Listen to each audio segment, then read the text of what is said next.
deniz.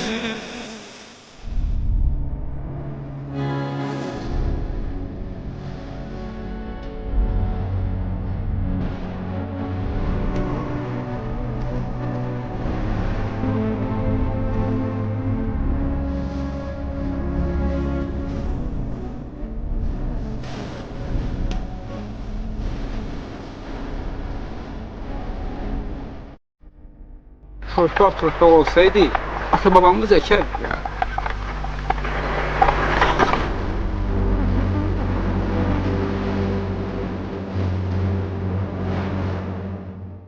Ümid var ki bir gün mehman edesen. Belki vurup leblerine mührünü, nizamini bir Süleyman edesen.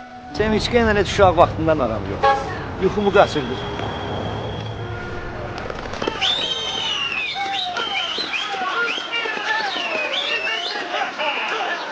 Gel qalxaq yuxarı Zaur.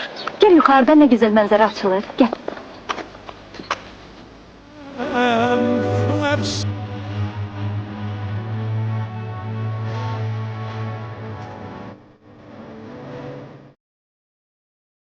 Ruhumuzu sevdim Reydan. Bu doğru, bu celal. İsmail, oğlum, atana mektup yazmışam. Ancaq bilmirəm kiminlə göndərim. Sən apara dilərsənmi? Mən? Sən, əlbəttə sən. Senin evin yukarı vakti olur. He? Hefte 8.900, 300.500, 300.800. Ay Hacı, sen bile güləndə mənim ürəyim davamın altına gedib çıxır. Nasıl? Hı?